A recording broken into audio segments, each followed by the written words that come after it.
Wara li ġie ppreżentat l-abbozz ta' liġi mill-Partit Nazzjonalista sabiex jintroduċi id-dritt fundamentali għall-ambjent nadif, san u sostenibbli, il-Gvern ta' Roberta Bela qed juri biċ-ċar li mhux se jkun qiegħed jappoġġja dan l-abbozz fil-Parlament. Fil-preżent il-ħarsien tal-ambjent jissemma biss taħt kapitlu 2 tal-Kostituzzjoni ta' Malta, iżda taħt artiklu 21 tal-istess kapitlu hemm dikjarazzjoni ċara illi tajt li id-dikjarazzjoni ta' prinċipju għal ħarsien tal-ambjent ma tistax tiġi protetta fil-qrati ta' Malta. Għaldaqstant l-għan tal-abbozzi preparat mill-Partit Nazzjonalista u li dritt tal-ambjent nadif, san u sostenibbli jiġi rikonoxxut bħala parti mid-drittijiet umani u għall-ewwel darba se tingħata l-awtorità għall-infurzar bil-liġi fejn f'każijiet ambjentali il-qorti tkun tista' tara jekk kienx hemm ir-riskju jew azzjoni attwata diġà ta' ħsara ambjentali. Biex jgħaddi l-abbozz għandu bżonn l-appoġġ ta' 3/4 tal-membri parlamentari minħabba li se jwassal għal bidla fil-Kostituzzjoni. Iżda donnu li l-Gvern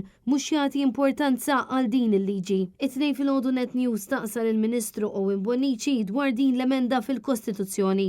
Bil-Ministru jgħidilna li se jżomm mal-pożizzjoni ta' sħabu. Għalfejn il-Gvern ħa pożizzjoni kontra l-abbozz li jpoġġi l-ambjent fil-Kostituzzjoni?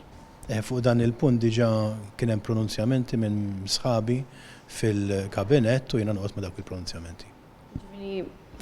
Ma tistax tgħidilna x'ħad tivvota u x'favur jew kontra dan l-abbozz? Diġà spjegajt li dak illi kellu xi ngħid bħala feedback min-naħa tal-kabinet min-naħa tal-Gvern Laburista diġà sar dan il-feedback u jiena naqbel ma' dak il-feedback. Min-naħa tagħha segretarju parlamentari Ellison Zerafa Civelli għadet iddur mal-lewża bit-tweġibiet miktubin minn qabel minflok ma qartilna x'inhi l-pożizzjoni tagħha dwar din l-emenda u għaliex il-Gvern ħa pożizzjoni kontra l-abbozz li l-ambjent jitpoġġa fil-Kostituzzjoni l-ogħla liġi ta' pajjiżna. Il-Partit Nazzjonalista fl-aħħar jiem ħareġ b'abbozz biex l-ambjent ikun dritt fundamentali tal-bniedem u l-Gvern ħa pożizzjoni kontra dan l-abbozz. X'inhi raġuni? Il-Gvern rajni ħanka fil-qasam ambjentali biss fl-aħħar elezzjoni elettorali permezz tal-manifest iddedika 700 miljun euro f'ambjent direttament fil-lokalitajiet tagħna sabiex ikunu residenti li jgawdu mill-qasam ambjentali. Allura li jsir dritt fundamentali tajjeb nimmaġina għalfejn qed jieħu pożizzjoni kontra x'min tix tiġibni fis-sens. Il-weda permezz tal-manifest elettorali hija weda li timmanifesta ruħa fit-twettieq u f'dak li jemmen il-Gvern Laburista fil-qasam ambjentali. Desiree Grek, Net News.